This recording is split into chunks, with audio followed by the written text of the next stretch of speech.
Almost a year ago, the state passed legislation that barred Indiana University from using state funds to support the Kinsey Institute. A working group was tasked with coming up with recommendations on how it would like to see IU proceed with the future of the Kinsey Institute. Now, last week, it sent its report to the university. Our Ethan Sandwise obtained a copy of the report and its recommendations and has the story.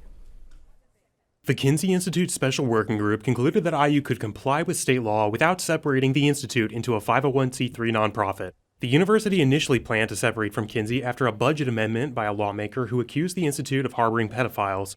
No evidence was presented for those charges. Who knows what they're still hiding? Could they be hiding child predators?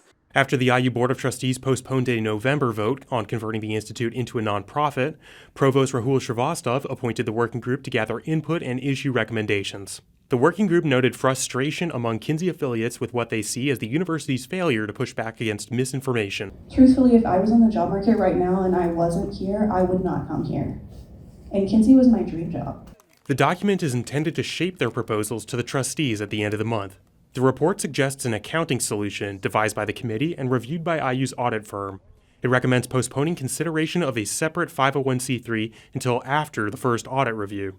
Additionally, the group recommends the university do more to stop the spread of misinformation and to protect Kinsey affiliates. The faculty and staff and students at the Institute have suffered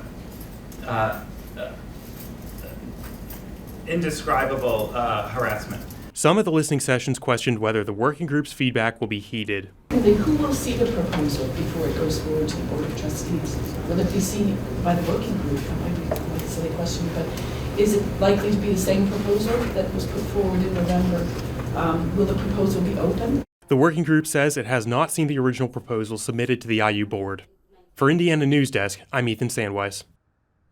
All right, we're joined now by Ethan Sandwise, of course, covering for us. Thanks for being here. So you've reported the working group's findings are recommendations, but not a binding decision. So why are these documents so important?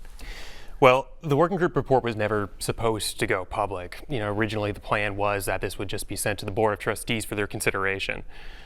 So back in November, when this decision was initially postponed, President Pamela Whitten said that this would give the university more time to consult with these stakeholders at Kinsey.